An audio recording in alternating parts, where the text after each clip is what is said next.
Voilà, le cours est pour la Refoua Shelema d'Avraham ben Sultana, que Akadosh Baruch Hu lui envoie une briout etana et Bezrat Hashem qu'il se rétablisse, ainsi que pour Raphaël Dan ben Yochana, Rivka, pour Moshe ben Bracha et Yolande bat Chaya Bracha, que Akadosh Baruch Hu leur envoie à eux aussi une Refoua Shelema.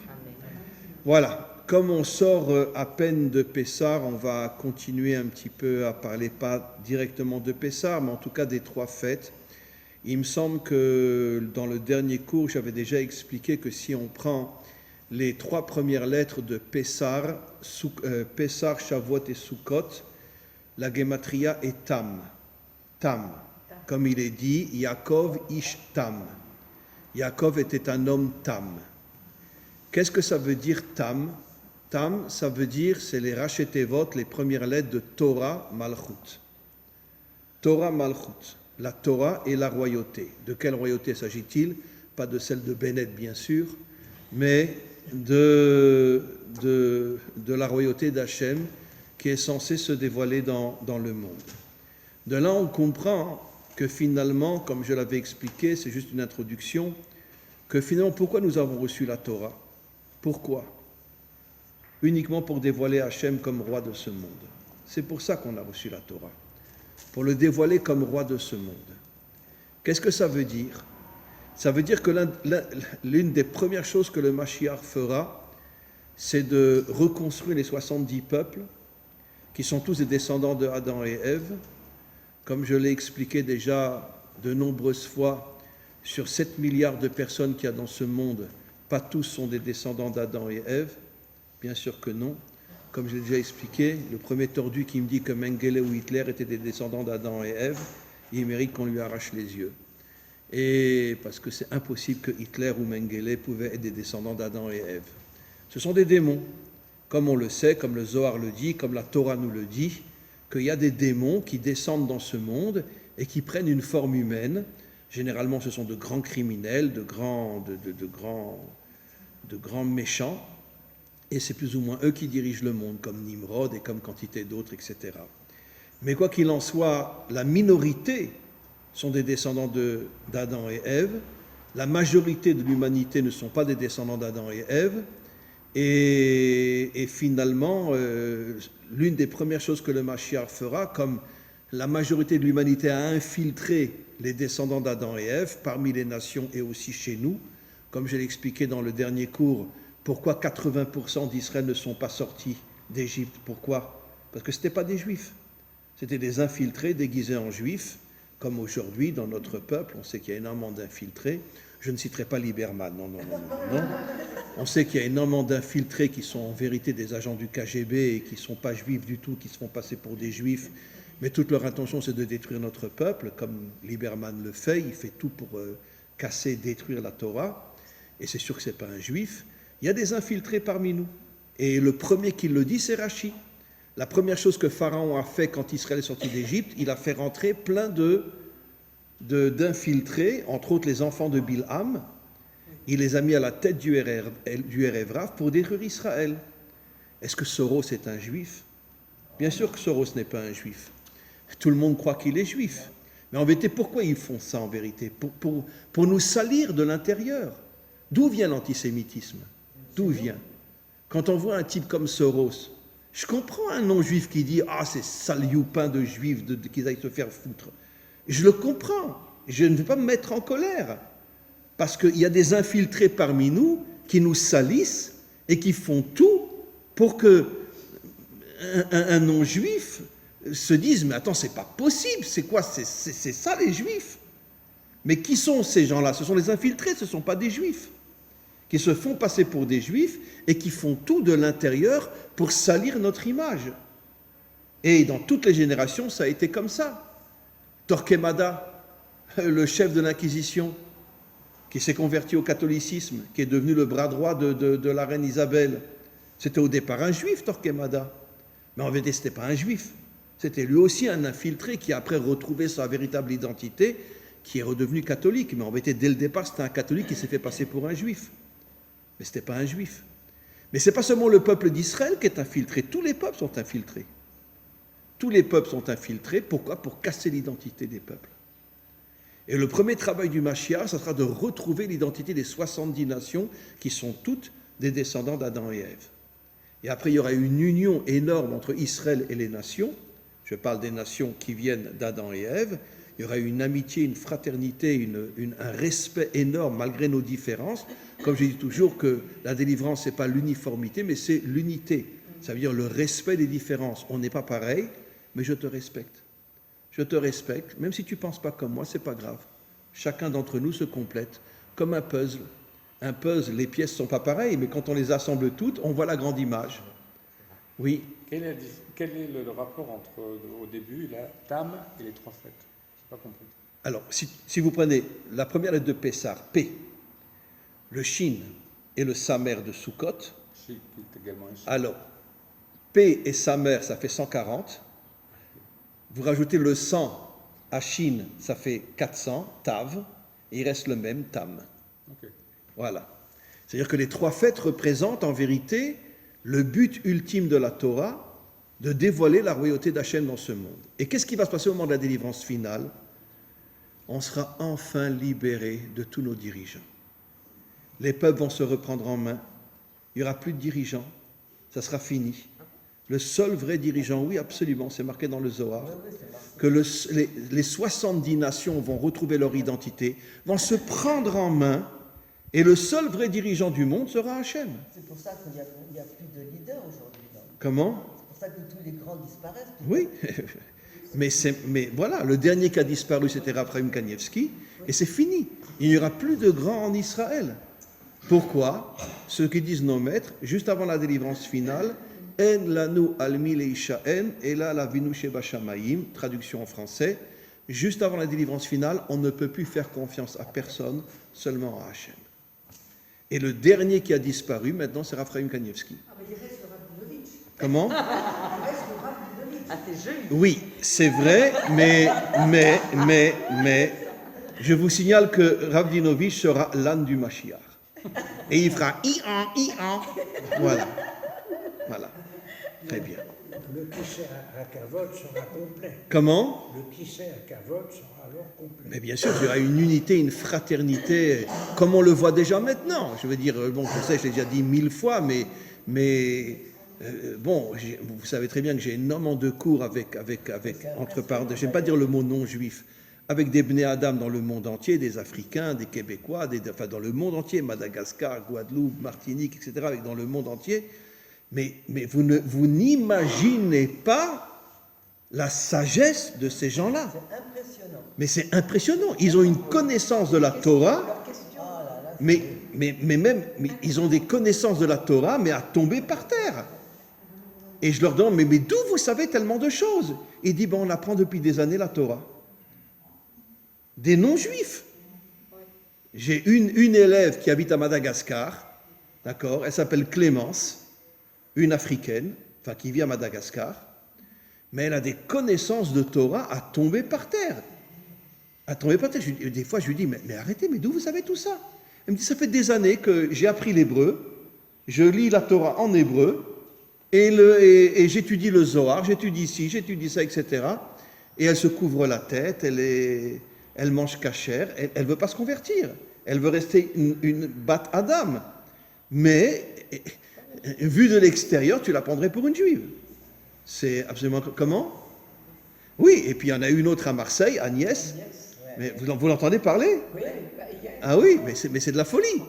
C'est une non-juive, mais elle a des connaissances de Torah à tomber par terre. Donc il y a un réveil au niveau des nations inimaginable. Pas seulement qu'ils aiment Israël ou qu'ils écoutent un rave, mais eux-mêmes étudient la Torah. Ils étudient la Torah d'une manière inimaginable. Inimaginable.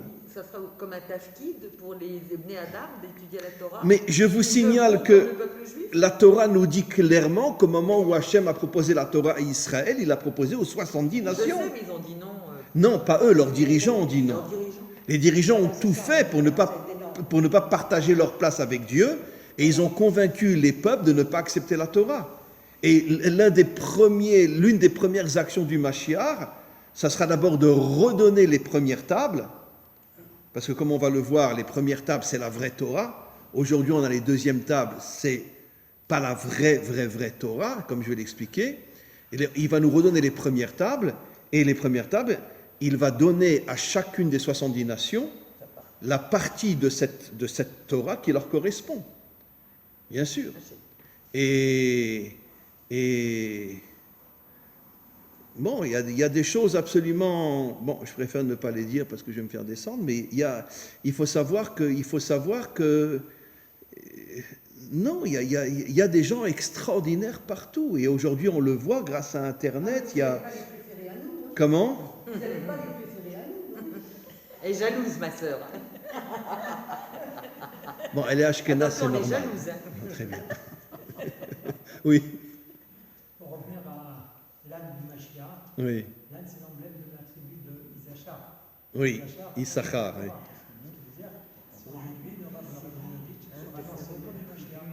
Oui, peut-être. Je serai son âne. Je ferai Ian. En tous les cas, je vais vous dire, mais je sais que vous allez me lapider, mais vous savez que nos maîtres disent que Israël représente l'âme, les 70 nations représentent le corps. Alors évidemment, si je m'arrête là, tous les idiots vont dire, nous c'est l'âme, eux c'est le corps. D'accord? Vous savez ce que le rabbi de Lubavitch enseigne? D'accord? Qu'un jour viendra où le corps sera au-dessus de l'âme. On parle du corps de la résurrection. Parce que toute la lumière de Dieu se cache dans la matière. Ce qu'on appelle le Oraganuz. Et le rabbi de Lubavitch ose dire, et c'est écrit dans un Mahamar, qu'un jour viendra où le corps sera au-dessus de l'âme. Traduction française, ça veut dire que... Allez, lapidez-moi. Ça veut dire que les nations, dans beaucoup de domaines, seront au-dessus d'Israël. Je cherche une pierre. Comment? Je cherche une pierre. Oui. Mais qu'est-ce que vous voulez que je vous dise? Vous savez, j'ai enseigné dans un cours hier, les deuxièmes tables, en vérité, n'ont rien à voir avec les premières, comme je vais expliquer. Je n'ai même pas encore commencé mon cours. Les deuxièmes tables, c'est plus la religion. D'accord? Qu'est-ce que c'est la religion? La religion, je l'ai expliqué hier dans un cours, c'est le culte de l'ego. Les catholiques se croient les meilleurs, les protestants se croient les meilleurs, les évangélistes se croient les meilleurs, les musulmans se croient les meilleurs, et les juifs, voilà, se croient aussi les meilleurs. La religion, c'est quoi la religion? C'est le venin du serpent.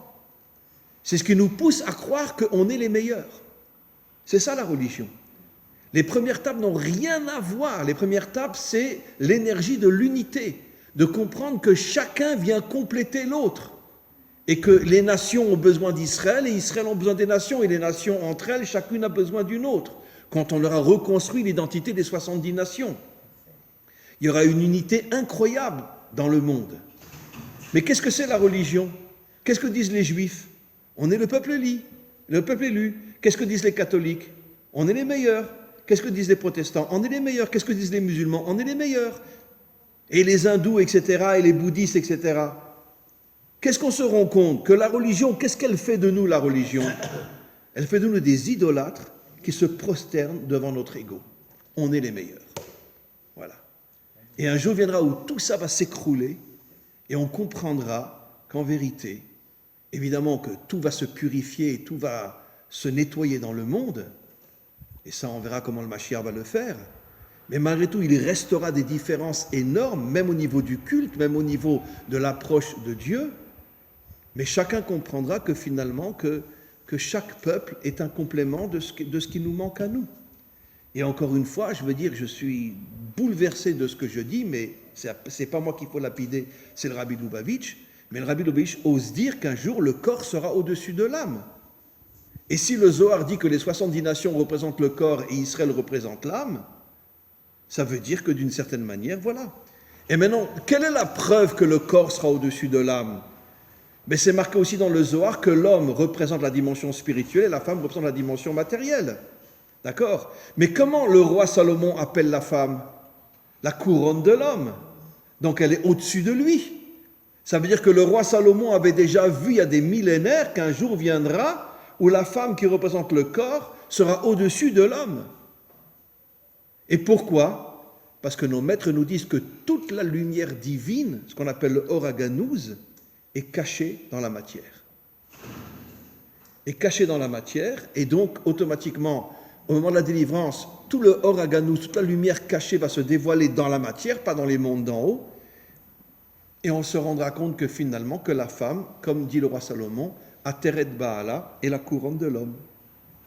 Donc elle est au-dessus même de sa tête. Voilà. Bon, pour nous les hommes, c'est pas évident à reconnaître, d'accord? Vous le reconnaissez, vous? Que votre femme, c'est votre couronne? Comment? Votre femme, c'est votre couronne, vous le reconnaissez? Ma couronne? Oui. Ah, ma femme, oui, c'est une vraie couronne. Ah ben voilà. Enfin un homme authentique. Ah oui, oui. Voilà. C'est une Lévi et marocaine. Ah, elle est marocaine en plus? Ah ben alors la couronne doit peser très lourd alors. Alors là, c'est vraiment comme ça que vous la portez la couronne. Elle a vraiment la Torah incorporée. Ah bon, très bien. Voilà. Eh ben, c'est... Voilà, on continue. Alors maintenant, on va revenir, on va essayer de commencer le cours après cette introduction. Prenons la fête de Pessah. La fête de Pessah, elle est au mois de Nissan, c'est-à-dire, comment on appelle ça, le printemps. Ça veut dire quoi? Le printemps, c'est le renouvellement de la nature. Le renouvellement de la nature, et ce qui montre d'une certaine manière le renouvellement d'Israël qui sort de l'esclavage, qui sort d'Égypte. Avant le printemps, qu'est-ce qu'il y a? Il y a l'hiver. L'hiver, c'est quoi? C'est l'obscurité. Donc Israël était dans l'obscurité et il se renouvelle au printemps. Il sort d'Égypte au printemps. Mais nos maîtres posent une question inimaginable. Quel est le lien entre la nature et la sortie d'Égypte? Quel est le lien? Ça confirme tout ce que j'ai expliqué. Qu'en vérité se cachent des forces divines dans la nature qui font que Israël ne pouvait pas sortir d'Égypte en hiver. Parce que l'hiver, c'est l'obscurité. Israël ne pouvait sortir d'Égypte qu'au moment où la nature se renouvelle. Et au moment où la nature se renouvelle, Israël, lui aussi, naît en tant que peuple, se renouvelle. Et ce qui prouve que quoi? Qu'il y a des énergies spirituelles cachées dans la matière et qui ont permis à 20% d'Israël de se connecter à ces énergies et de pouvoir sortir d'Égypte. Ce qui veut dire que, comment? Le printemps, c'est pas l'aspect féminin dans les saisons. Mais de toute façon, le monde matériel est décrit par nos maîtres comme étant la dimension féminine. Là, c'est mal. Le monde matériel est féminin, d'accord? Les miracles ont touché Voilà. la nature. Les miracles même. ont Mais touché bien la sûr, nature. évidemment. Maintenant, alors maintenant, je vais devancer ce que j'allais dire un peu plus tard. On va dire, qu'est-ce que disent nos maîtres? Qu'en vérité, que le monde a été créé avec la Bina. Ça veut dire la Bina, n'oublions pas que c'est un attribut divin qui est complètement au-dessus de ce monde. Et nos maîtres posent la question, mais comment le monde peut avoir été créé avec la Bina, puisque ce monde est extrêmement limité? On ne peut pas être à la fois au nord et à la fois au sud. On ne peut pas mélanger l'eau et le feu. Et il y a des différences énormes dans la nature, entre les hommes, etc. Or, la Bina est complètement au-dessus de ce monde. Et d'une certaine manière, la Bina, c'est la lumière que le Mashiach recevra pour pouvoir créer l'unité dans le monde.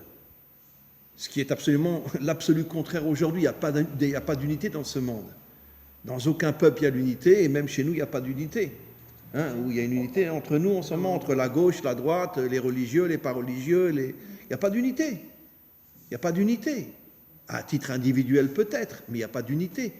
On est dans un monde complètement divisé, comme l'eau et le feu, comme le nord et le sud, comme le haut et le bas. Et nos maîtres nous disent que le monde a été créé avec la Bina, qui est la force de l'unité.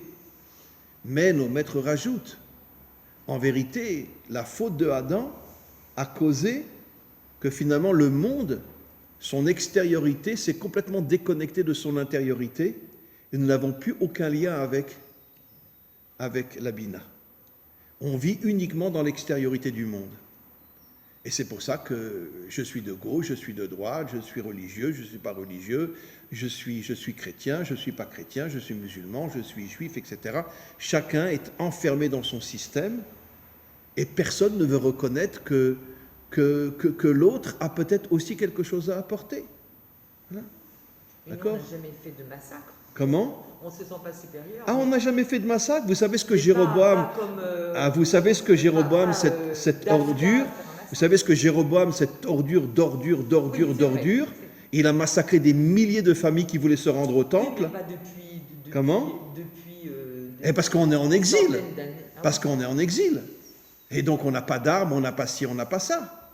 Mais je vous dis que quand Israël était sur sa terre, même à l'intérieur du peuple juif, la plupart de nos rois étaient des assassins. Étaient de véritables assassins. Lisez la Bible, vous verrez. Jéroboam, Ménaché, etc. De véritables criminels. Jéroboam a fait assassiner des milliers d'hommes, de femmes, d'enfants, de nourrissons qui voulaient se rendre au temple pendant les 3 fêtes. Et pourtant, c'était un juif. Vous comprenez? Et toutes les guerres que Israël a menées pendant tout le temps où il était sur sa terre, bon, jusqu'à la destruction du premier temple. Après, on est complètement tombé, même quand on a reconstruit le deuxième temple, on n'était plus le peuple qu'on était, puisque seulement 2 ou 3% qui sont revenus sur leur terre. 90% sont restés en Perse, etc. N'ont jamais voulu revenir. Mais quoi qu'il en soit, jusqu'à l'époque du premier temple, il y avait constamment des guerres. Et n'oublions pas que David, c'est lui qui a détruit Édom. Édom était toujours en guerre. Édom, c'est toute la région de Élat, tout le sud de la Jordanie. Et Édom a été fondé par Ésav, était constamment en guerre contre Israël. Un jour, David en a eu marre, il a envoyé son général Yoav pour détruire complètement Édom. Et excusez-moi, hommes, femmes, enfants, nourrissons. Oui, je veux dire... Nobody is perfect. Comment? Nobody is perfect. Non, personne n'est parfait. C'est comme ça. Je veux dire... Enfin, la dimension de l'histoire, quand même, c'est que l'histoire de notre histoire, je parle de l'histoire de l'humanité. Oui. Nous, à la dimension de l'histoire de ce qui s'est passé à l'époque du premier temps, et après, évidemment, Oui. après, on est parti en exil, mais la dimension de l'humanité et des massacres des peuples entre eux, etc., à cette dimension-là, on est tout petit. On est tout petit parce qu'on est en exil depuis 3000 ans. Donc on a perdu notre force, on a perdu notre identité, on a perdu nos armes, on a perdu notre terre. On est, voilà. Voilà. Mais je vais dire une chose horrible, d'accord? Mais excusez-moi. Et si moi j'avais été à l'époque de la Shoah et qu'on m'avait demandé de rentrer dans un train, d'accord, j'aurais sauté sur un nazi et je me serais fait assassiner. Je préfère mourir debout que de vivre à genoux, d'accord? Et qu'est-ce qu'on fait tous les juifs pendant la Shoah? Allez, on monte dans le train, d'accord? Ah ouais. Et pourquoi les juifs ne se sont pas révoltés? Pourquoi ils n'ont pas préféré mourir debout? Comment? Oui. Mais ils ne connaissaient plus la Et il n'y a pas eu la révolte du ghetto de Varsovie? On n'a pas eu quelques juifs qui ont eu le courage de mourir debout? D'accord? Le rapport avec les massacres faits par les nations et nous, à la dimension de l'histoire, on n'est pas sur des massacreurs. Mais je pose une question à l'envers, d'accord? Babillard, on rassemble des milliers de juifs, d'accord? On leur demande de creuser un trou et après on leur tire dessus. Mais moi, je vous garantis, si j'avais été là-bas, j'aurais pris ma pelle, j'aurais frappé un nazi et je me serais fait tirer une balle dans la tête. Mais je préfère mourir debout je ne me serais pas laissé faire. Comment? Mais la dimension de ce qui se passe dans toute l'Europe à ce moment-là, où les Juifs étaient pris comme dans une souricière, il n'y avait aucun moyen de s'échapper, c'est tout. Alors je dis encore une fois, mieux vaut mourir debout que de mourir dans une chambre à gaz. Mais enfin, aujourd'hui, on se laisse massacrer. Comment? Hein. Aujourd'hui, on se laisse massacrer. Mais pourquoi? Aujourd'hui, on est- Alors je vais vous expliquer on est un pourquoi. peuple guerrier, on se laisse massacrer. Mais bien sûr, je vais vous expliquer pourquoi. Parce que ça fait, sur 4000 ans d'histoire, on est 3000 ans en exil et nous avons perdu notre identité. Rabinovitch, Oui. aujourd'hui, on ne se fait pas massacrer pareil, mais presque. Ah ben, c'est ce que j'ai dit. Mais c'est ce que votre sœur a dit. Quand les pierres tombent sur toutes les routes Mais je suis d'accord avec vous. et que On nous ne bouge pas. On ne bouge pas. Mais bien sûr qu'on ne bouge pas. Mais pourquoi? Parce qu'on a perdu notre identité. Et notre véritable identité, c'est quoi? C'est David Ameller. Le guerrier. Un guerrier. Ça fait 3000 ans sur 4000 ans d'histoire qu'on est en exil. 3000 ans qu'on est massacré. Donc ça agit sur notre ADN, ça a transformé notre ADN. Pas quelqu'un comme vous, comme moi, Comment? pas comme Ben-Gvir. Je pense pas que quelqu'un... Alors heureusement, il reste sur encore... Moi, sur Ben-Gvir ou sur mes amis. Alors ici, je suis d'accord avec vous, il reste encore quelques, ce que j'appelle moi pas des juifs mais des ivrimes, parce qu'en vérité dire qu'on est juif c'est une insulte. On est des ivrimes. On doit redevenir des hébreux et pas des juifs. Parce que juif c'est un terme galoutique. La première fois qu'on voit le terme juif, c'est dans la Torah, au sujet de l'exil de Babylonie. On doit arrêter de dire qu'on est des juifs, on est des hébreux, des ivrimes. Voilà. Mais un hébreu c'est quoi? C'est un guerrier. Comme David Améler avec son armée. Mais Abraham, il est parti avec 318 soldats se battre contre l'armée la plus puissante du monde. Et il a gagné. Il a libéré tous les prisonniers. Mais cette époque-là, elle a disparu. Aujourd'hui, on est des moutons. On est des moutons aujourd'hui. Quand vous vous rendez compte, il y a eu récemment, là, ça remonte encore, je crois, encore avant le Covid, vous vous rappelez, il y avait deux soldats Magav qui avaient neutralisé un Palestinien qui venait de poignarder, trucs ça. Ils sont passés en procès. Le tribunal les a fait passer en procès. Mais alors que dans n'importe quel pays du monde, on leur a donné une médaille d'or. Mais qu'est-ce qu'on a fait, nous, le peuple? C'est Quoi? le peuple qui dort. Parce que, à force d'être dispersés, massacrés et opprimés, on a perdu notre identité. Notre ADN s'est complètement transformé. Alors, bien sûr, quand le Mashiach va venir, il va pas seulement à nous. Comment? La majorité des gens qui sont ici ne sont pas nés ici. Et ils sont nés ailleurs, et en France majoritairement. Oui. Mais si on est ici, c'est bien parce qu'il y avait en nous cette dimension d'identité qui a fait qu'on a pris, nous, la décision de venir ici. Oui, mais il faut reconnaître que Israël a beaucoup changé ces dernières années. Ah oui. C'est pas le Israël qu'on a connu. Quand moi je suis venu il y a 30 ans, d'accord, Israël c'était des giborim. C'était même les chilonim étaient, tu sentais que c'était des costauds, des sérieux. Aujourd'hui, vous savez le nombre de jeunes aujourd'hui qui ne veulent plus aller à l'armée. Vous imaginez le nombre de jeunes qui ne veulent plus aller à l'armée. Pourquoi? Ils ont envie de kiffer la vie. Et puis même on les empêche de se défendre. Et puis aussi, parce que c'est vrai aussi, parce qu'on les empêche de se défendre. Mais quand vous dites hébreu, excusez-moi, Rav, Oui. un monsieur comme David Antonelli, je pense que vous le connaissez, qui est un Oui. Corse, Oui. vous l'entendez parler, il y passe souvent sur une 24, il parle comme un hébreu depuis toujours. Oui, bien sûr. Il a un ADN. C'était mon élève, David Je sais, Antonelli. en fait, Oui. son livre. Oui. Oui, il s'est converti, etc. Et voilà. Mais évidemment qu'il reste des Hébreux authentiques dans notre peuple. Mais seulement, ça reste une minorité. Et dans chaque peuple, il y a des gens extrêmement forts, extrêmement courageux, etc. Mais ça reste une minorité. Ça reste une minorité. Les femmes en vert, elles étaient dans la rue. Aujourd'hui, elles ne sont plus dans la rue. Non, bien sûr, évidemment. On les empêche. Bien sûr. Et les chemises jaunes qui au départ étaient des gens courageux, ils ont reçu de l'argent sous la table et aujourd'hui ils sont tous écrasés. Voilà. Donc comment qu'on achète les révoltés? Avec de l'argent, avec ci, avec ça. Voilà. Bon, maintenant entre nous, je veux dire, allez, on kiffe quand même les restaurants, le cinéma, le truc, les vacances. On kiffe quand même, non? Non, moi je kiffe pas. Si on était parfait, Mashiach, il n'aurait rien à faire. Comment? Il serait venu. Ouais. Mais même pas il téléphone, il n'envoie pas d'SMS ni rien. Je veux dire, c'est incroyable. Je veux dire, au moins qu'ils nous préviennent qu'il est là, quoi. D'accord? Vous connaissez la chanson, hein? Un philolo metal fan, même pas il téléphone. Bon, allez, on continue. Quoi qu'il en soit, on voit de là quelque chose d'extraordinaire.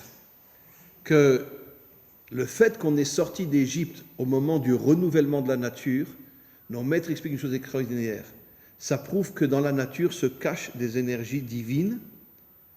Et Israël, 20% malheureusement, pas 100%, est arrivé à se connecter à ces énergies et à sortir d'Égypte. On peut donner un autre exemple que j'ai déjà souvent donné. D'accord? Comment vous comprenez que 3 ans après la Shoah, on renaît sur notre terre?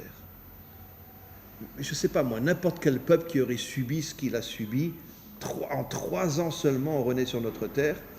90% des soldats qui se sont battus pour l'indépendance d'Israël avaient pratiquement tous, c'était des enfants de parents disparus, soit ils avaient un numéro sur le bras. D'accord? Comment en 3 ans Comment c'est possible? Et on n'avait pas beaucoup d'armes, hein? D'accord? On avait très très peu d'armes. Excusez-moi de le dire, mais mon père a fait la guerre d'indépendance, il est arrivé en Israël en 1946, et mon père m'a raconté qu'ils étaient 10 soldats avec un seul fusil. Et chacun tirait, il se passait le fusil à un autre. C'est-à-dire que les officiers mettaient 10 soldats autour d'un fusil. Mais comment qu'ils ont pu gagner? Alors que les Arabes étaient beaucoup plus nombreux qu'eux, avaient plus d'armes, ils étaient aidés pas par les Russes à cette époque-là, les Russes étaient pro-israéliens à cette époque-là, ils étaient sous la table aidés par les Américains, qui sont les dirigeants américains sont les plus grosses crapules de la Terre, et n'oublions pas tous les nazis qu'ils ont sauvés après la Shoah, et le pacte qu'ils ont fait avec le Vatican pour que tous les nazis passent par le Vatican et après soient récupérés par la CIA, et ça on le sait aujourd'hui, c'est officiel. Et donc, je ne dis pas que tout le Vatican était impliqué, mais en tout cas, beaucoup de cardinaux étaient impliqués au Vatican, et ils ont sauvé énormément de nazis. Et vous savez, c'est pas du tout sûr que Hitler s'est suicidé. Hein. De plus en plus de gens disent que Hitler a été récupéré par la CIA, a été caché en Amérique, et finalement, il ne s'est pas suicidé. Hein. Au Brésil. Oui, et après, ils l'ont envoyé en Brésil ou en Argentine, peu importe. Mais de plus en plus de gens le disent, qu'en vérité, Hitler ne s'est pas suicidé. Qu'en vérité, il a été récupéré par la CIA. Voilà. Donc, on vit dans un monde très, très spécial. Maintenant, on continue. Sukkot. Quelle est la phrase que l'on dit à Sukkot? Arachaman ou Yakim lanu et Sukkat David anofelet. Que le maître du monde relève la soukha de David qui est tombée. Quel rapport entre David et la soukha? Alors, la soukha, j'expliquerai après. Mais d'abord, pourquoi on parle du retour de David au mois de Tishré, qui est finalement l'automne? Bon, l'automne est chaud en Israël, mais enfin, c'est l'automne dans le monde entier. Pourquoi? Alors là, nos maîtres aussi expliquent quelque chose d'extraordinaire. Et nos maîtres posent une autre question. Pourquoi on ne ferait pas Sukkot en hiver? Et nos maîtres expliquent pourquoi. Parce qu'on sait très bien que la venue du Mashiach, elle ne va pas se faire en dansant. La venue du Mashiach ne va pas se faire facilement. Ça va être très dur. Il y aura la guerre de Gog et Magog, il y aura des attaques partout, il y aura peut-être même la 3e guerre mondiale. D'accord? Et qui est d'ailleurs en train de se préparer avec la Russie, l'Ukraine, etc. Et on sait tous que c'est les Américains qui sont derrière cette guerre-là. Mais il ne faut pas le dire, mais c'est vrai quand même. Et donc, enfin, les Américains, non, je ne parle pas du peuple américain, chas v'shalom, je parle des dirigeants américains. Et pourquoi les Américains se sont arrangés pour qu'il y ait la guerre entre la Russie et l'Ukraine? Pourquoi? Pour pouvoir faire des pactes secrets avec l'Iran, pour que l'Iran ait la bombe atomique et envoie une bombe atomique sur Israël. Ben oui, c'est pour ça que Biden a fait ça. Et quoi qu'il en soit, on ne sait pas comment les choses vont évoluer, mais nos maîtres nous disent que normalement, puisque la venue du Mashiach, la reconstruction de la royauté de David, va nous faire passer par une obscurité terrible, la fête de Sukkot aurait dû être en hiver. Pourquoi en automne? Et nos maîtres répondent une chose extraordinaire, parce que l'automne, ce n'est pas encore complètement l'obscurité, surtout en Israël, il fait encore beau au mois de Tishré. Pour nous faire comprendre que ça dépend de nous.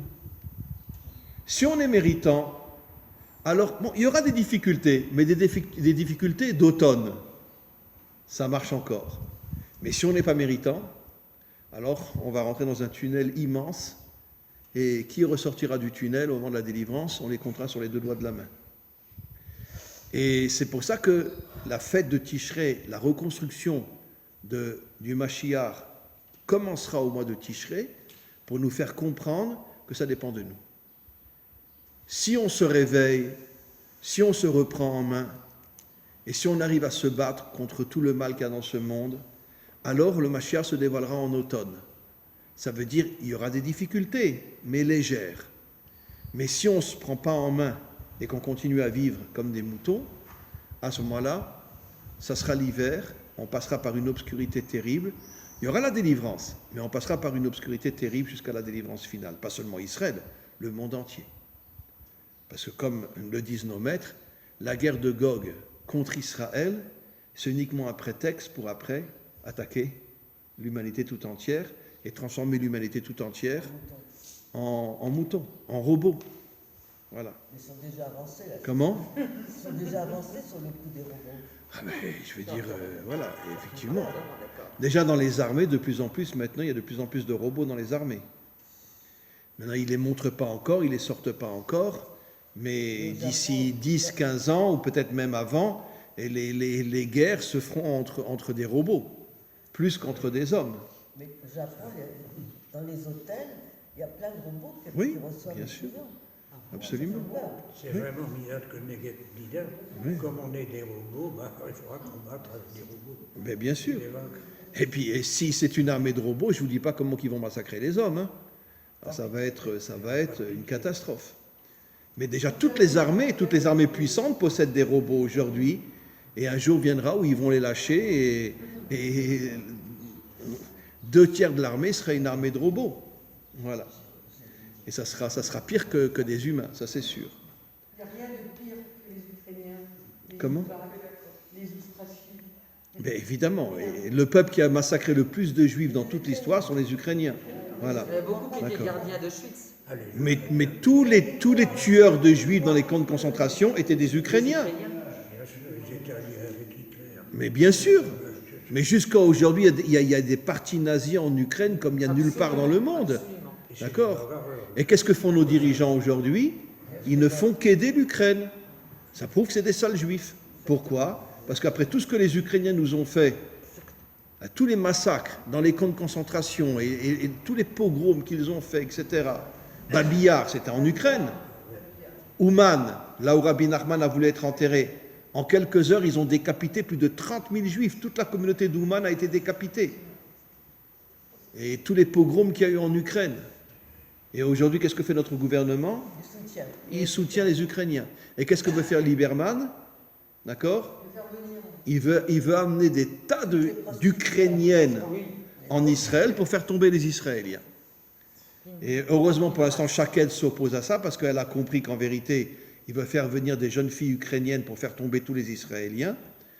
Et Shaked s'oppose à ça, mais on ne sait pas qui c'est qui va gagner. Est-ce qu'il va réussir à faire venir des milliers d'Ukrainiennes en Israël? Comment? C'est la deuxième femme qui s'oppose. Après Edith, Oui. Alba, c'est vrai. Oui.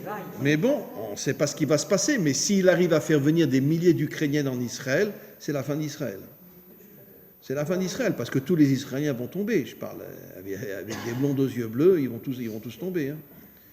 Et donc, bon, on va voir ce qui va se passer. Comment? Parce qu'on dit que ces enfants sont baptisés. Je vous signale que, juste un instant madame, les premiers qui ont voté pour le retour d'Israël sur sa terre, c'était les Russes. Voilà. Et les premiers qui ont abandonné les Russes, qui étaient les premiers amis d'Israël, ce sont les Israéliens, qui ont préféré l'Amérique. Les derniers à avoir voté le retour d'Israël sur sa terre étaient les Américains. Ils sont les derniers qui ont voté. Alors que les premiers qui ont dit Israël revient sur sa terre, c'était les Russes. Comment? Poutine est le seul russe qui est permis pour le bombardement. Mais bien sûr. Mais bien sûr. Je vous signale que Poutine a été toute sa jeunesse, il a été éduqué dans une maison juive. Voilà. Et le plus grand ami de Poutine, c'est le grand rabbin de Russie, qui est un ami intime de Poutine. D'accord? Et qu'est-ce que font nos dirigeants? Ils aident les Ukrainiens, alors qu'ils nous ont massacrés pendant des millénaires. Il y a une blague en yiddish qui dit que les Ukrainiens étaient antisémites avant la naissance d'Abraham. Ah non, c'est une blague en yiddish. Les Ukrainiens étaient antisémites avant la naissance d'Abraham. De toute façon, les Russes ont dit que dans toutes les instances internationales, ils allaient voter contre Israël maintenant. Ben, évidemment, mais je les comprends. Mais je les comprends après ce que le gouvernement fait. Allez, on continue. On continue. Maintenant, on va voir le mot souka.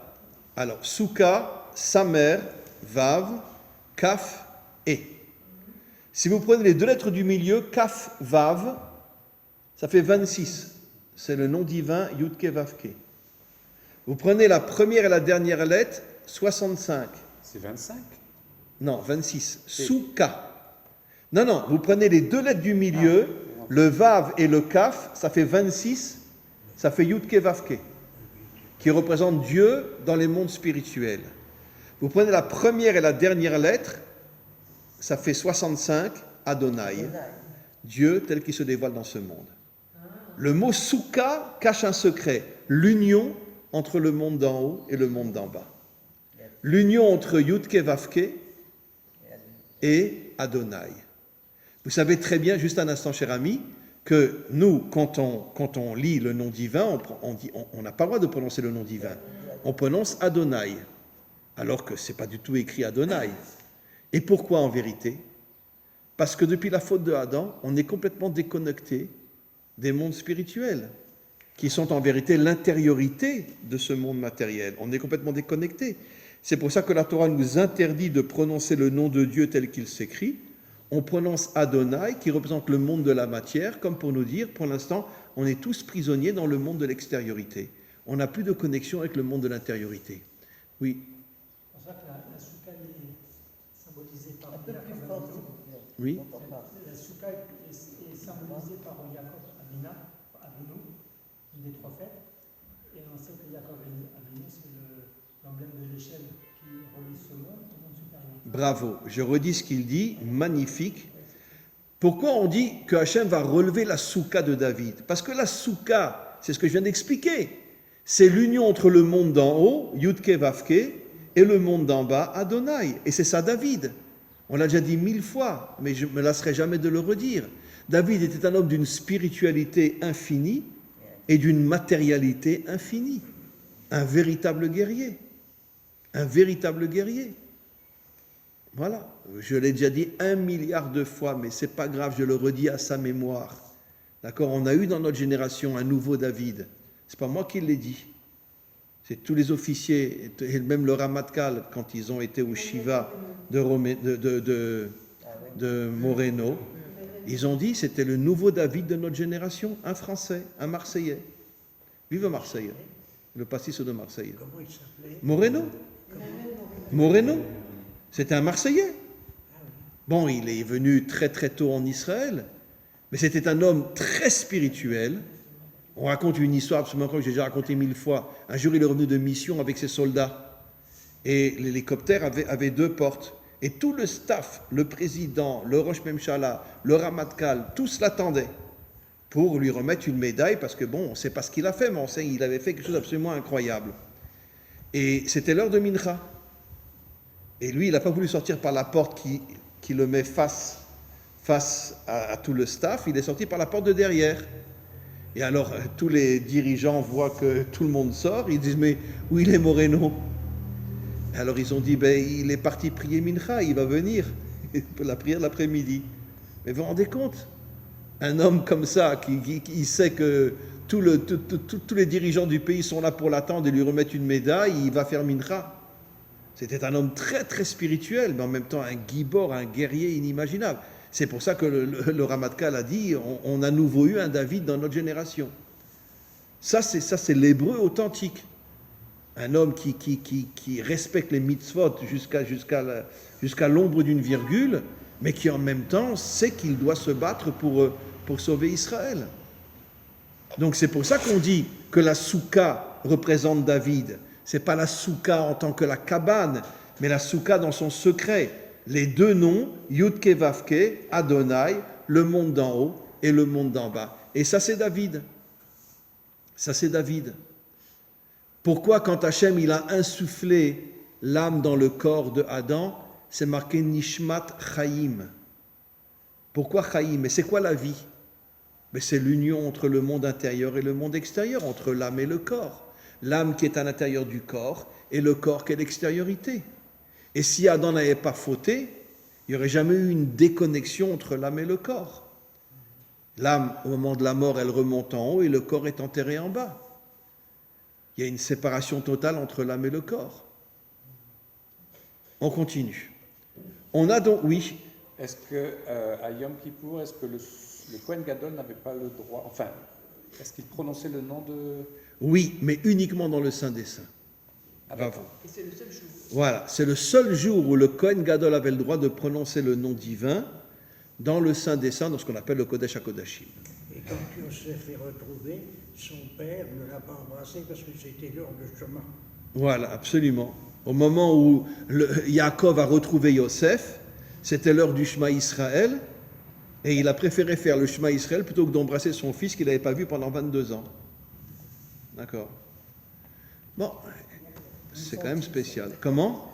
Où sont-ils, ceux-là? Où sont-ils? Moi, je suis sûre qu'il y en a encore, mais c'est que Tsahal qui les retient complètement. Je crois qu'il y en a. Maintenant, l'armée, je suis sûre qu'il y en a. Il y en a moins, je pense.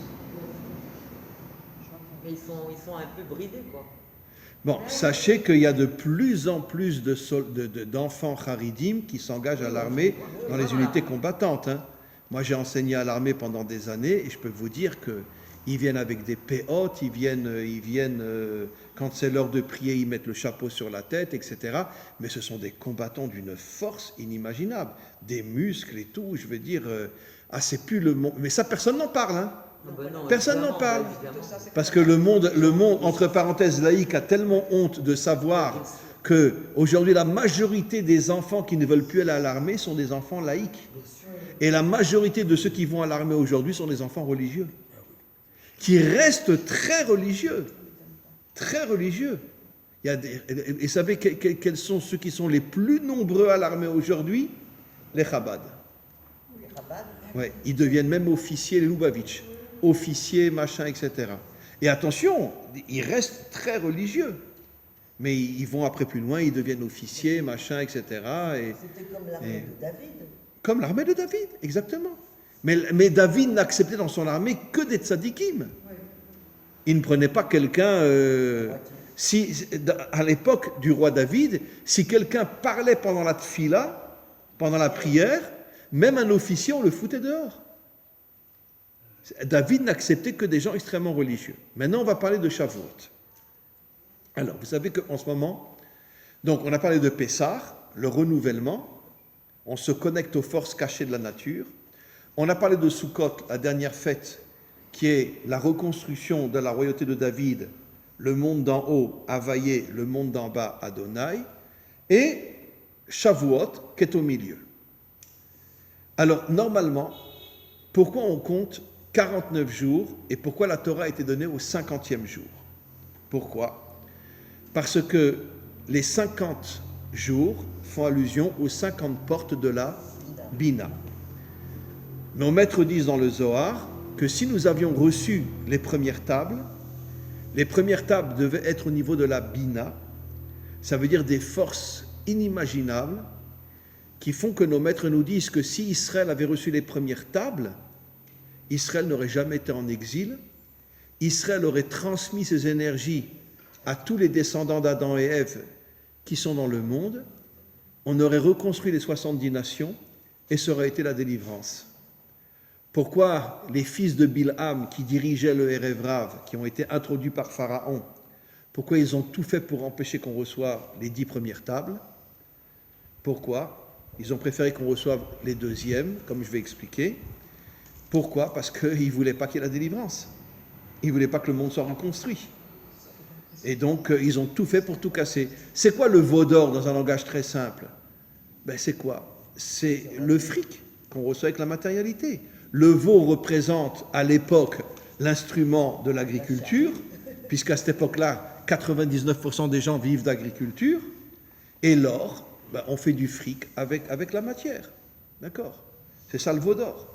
On se déconnecte complètement du monde spirituel et on est dans le monde matériel, uniquement. Le fric, le fric, le fric. D'accord. Et quand Moshe est revenu, il a brisé, comme on sait, les premières tables et on a reçu les deuxièmes tables.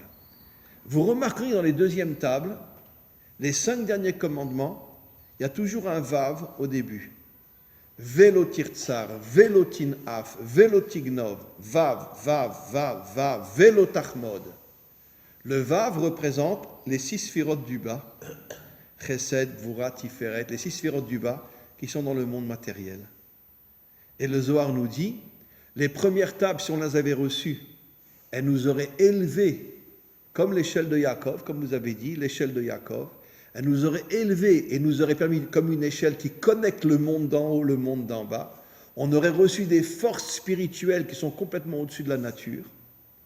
Malheureusement, le Erev Rav est arrivé à nous faire tomber et on a reçu une Torah qui est complètement en bas. C'est-à-dire, le Vav représente les 6 attributs divins qui sont dans le monde matériel. Déconnecté. Voilà. Déconnecté du monde d'en haut. D'accord ? Et quand j'ai déconnecté du monde d'en haut, alors il y a toujours eu, bien sûr, nos maîtres nous disent que dans chaque génération, il y a 36 justes qui maintiennent Israël et qui maintiennent le monde. Vous savez que la valeur numérique de 36, c'est Léa. Léa, 36. Et vous savez que nos maîtres nous disent que Léa, c'est le monde de la Bina.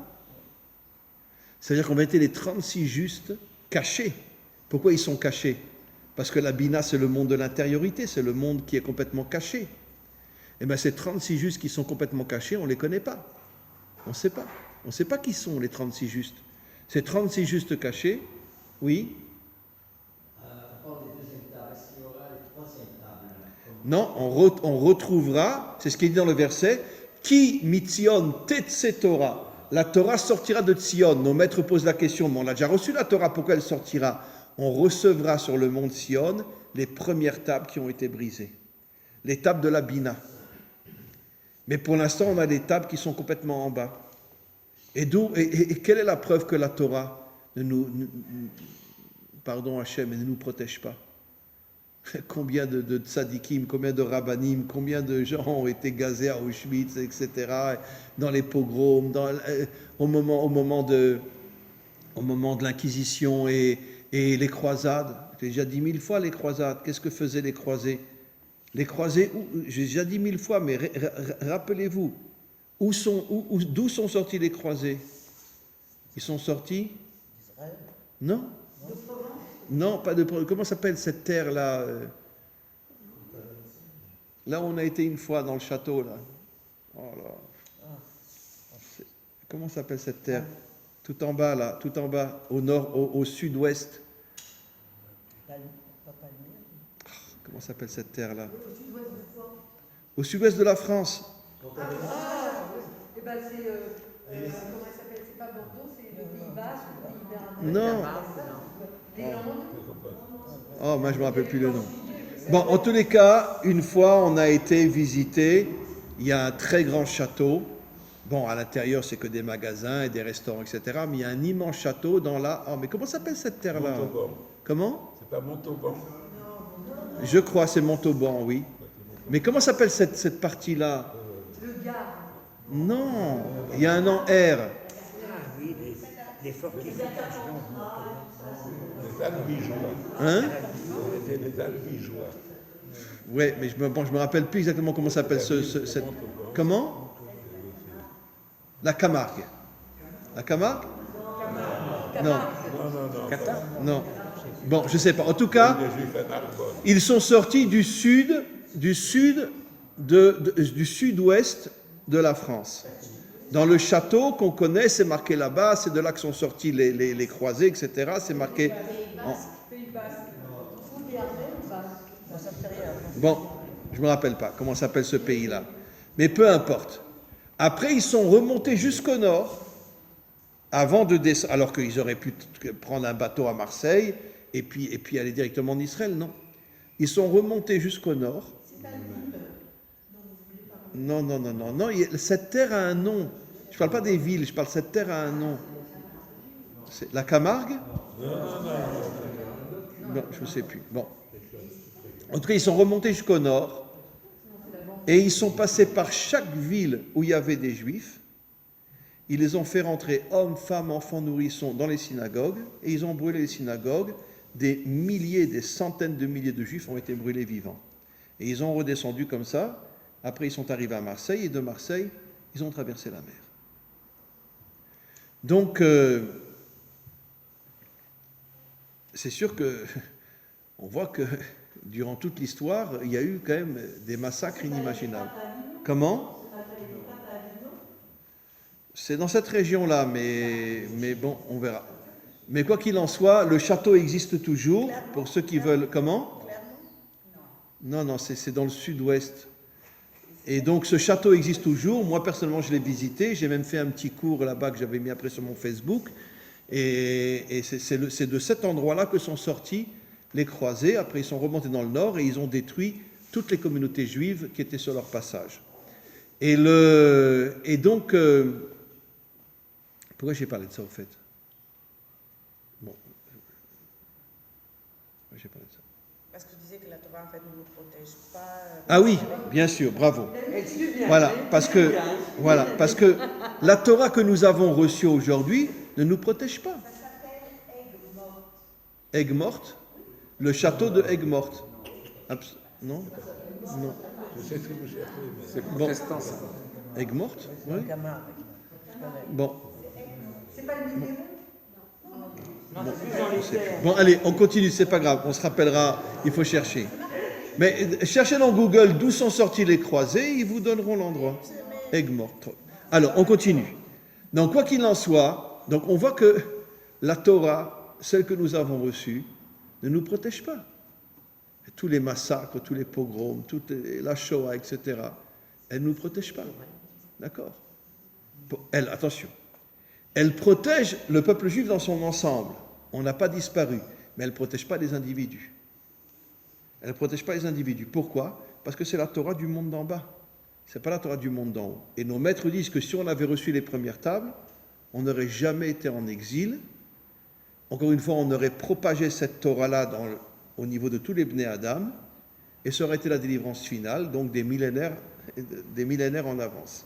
Le Erev Rav a tout fait pour tout casser, et ça n'a pas marché. Donc, qu'est-ce qu'on comprend de là ? On comprend de là finalement que il faut reconnaître la vérité. Quand j'ai dit tout à l'heure que le mot Tam signifie la Torah pour dévoiler la malchoute d'Hachem dans ce monde, la royauté d'Hachem dans ce monde, et trouvez-moi un juif qui se préoccupe vraiment de dévoiler Hachem comme roi de ce monde. Les juifs pratiquants, ils étudient, ils font les mitzvot, machin, etc. Bon, c'est très bien, grâce à Dieu, on mange kasher, tout ce qu'on veut, mais enfin bon. Trouvez-moi un juif courageux qui ait le courage de partir en guerre contre tous les dirigeants de ce monde pour dévoiler Dieu comme roi de ce monde. Comment ? D'accord, il y en a, c'est vrai. Moi, je Voilà. me souviens à la Comment ? manifestation. Il n'y avait que des religieux. C'était il y a plusieurs années. C'était spectaculaire. Tout le monde dans la rue. Femmes, enfants. Oui. Et je ne me souviens plus. Et qu'est-ce qu'il disait ? Je ne me souviens plus. Mais je sais que j'avais été impressionnée Oui. parce que c'était à l'unanimité. C'était extraordinaire. On n'a jamais fait des manifestations. Comme eux, ils ont fait. C'est extraordinaire. De toute façon, il y a très peu de manifestations en Israël. Hein. Justement, donc, Voilà. mais quand ils se réveillent, les religieux, c'est eux qui se réveillent. Et Dieu vous... Oui, mais j'imagine que c'est des manifestations si jamais on veut passer une loi comme quoi le Shabbat va être détruit ou des choses comme ça. Mais des manifestations dans le but de dévoiler Hachem comme roi de ce monde, moi, j'en ai jamais vu encore. Moi, je vous dis, Quand ça m'avait tellement impressionné. Oui. C'est la seule Bon, manifestation. c'est possible, je me souviens pas, mais en tous les cas, on voit donc, encore une fois, pourquoi on ne trouve pas véritablement des Juifs ou des Hébreux qui essayent de tout faire pour dévoiler Hachem comme roi de ce monde. Parce qu'on n'a pas reçu les premières tables, on n'a reçu que les deuxièmes. Et les deuxièmes, elles nous abîment énormément. Parce que les deuxièmes, c'est plus de la religion que la véritable Torah. C'est pour ça que je dis toujours que, bon, il y a la religion chrétienne, la religion juive, la religion musulmane, et pardonne-moi Hachem, mais il n'y a pas une grande différence entre ces trois religions. D'autant plus que, n'oublions pas, que la religion chrétienne, d'après notre tradition, est née de Esav, qui est le frère de Yaakov. Le frère jumeau de Yaakov. Ça veut dire qu'il y a quand même un lien inimaginable entre la religion juive et la religion chrétienne. N'oublions pas que Jésus était juif. Un juif pratiquant. Un juif pratiquant. C'était pas du tout un renégat qui ne mangeait pas kasher ou qui ne faisait pas Shabbat. Chas v'shalom. Il pratiquait tous les commandements et toutes les mitzvot. Donc c'est quand même incroyable de voir que finalement la religion chrétienne est sortie de la religion juive. Même si après il y a eu des retournements, etc., et qu'on a accusé les juifs de toutes sortes de choses, mais quoi qu'il en soit, à l'origine, la religion chrétienne sort de la religion juive. Mais sachez que la religion musulmane aussi sort de la religion juive, puisque Ishmaël était quand même le fils d'Abraham. Et n'oublions pas que Mohammed était entouré de conseillers juifs. Et quand Mohammed a créé la religion musulmane et qu'il a demandé à tous ses conseillers juifs, vous pouvez vérifier dans Google, de vérifier ces juifs, convertissez-vous à l'islam, ils ont refusé, ils ont tous été décapités. Il a décapité tous ses conseillers qui étaient tous juifs. Ça veut dire que ce sont des juifs qui, d'une certaine manière, ont amené Mahomet à créer l'islam. Et en plus, Ishmaël sort d'Abraham. Ce que finalement, vous voyez une chose absolument incroyable. Les trois religions qui se détestent le plus, puisque c'est évident que les musulmans détestent les chrétiens détestent les musulmans, et tout le monde déteste les juifs, et les juifs détestent tout le monde, mais vous voyez que finalement ces trois religions, c'est notre famille.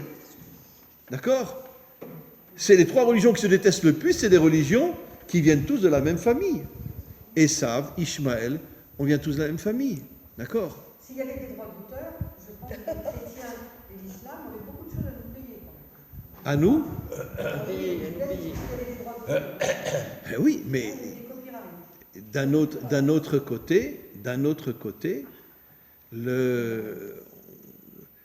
oui, bon, écoutez, je ne veux pas rentrer trop dans les détails parce que je vais encore me faire lapider, mais bon, il faut savoir que chez nous aussi, d'accord, on a aussi un comportement à l'égard des autres qui est très... Même entre nous. Hein. Nous, le peuple élu. Voilà. On est aussi bouffé par l'orgueil, comme tout le monde. Et la première chose que le Mashiach fera, c'est de casser l'ego, de casser l'orgueil et de ramener l'humanité à son humilité véritable. Et l'humilité, c'est l'acceptation de la différence. Et je terminerai, parce que bon, oulala, il est déjà très très tard, je m'excuse, j'ai pas vu le temps passer, en disant que quel est le symbole de la matzah ?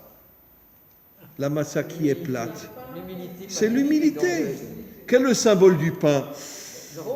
On gonfle. Pourquoi on ne mange pas de pain à Pessah ? Quel est le message qui se cache derrière ça ?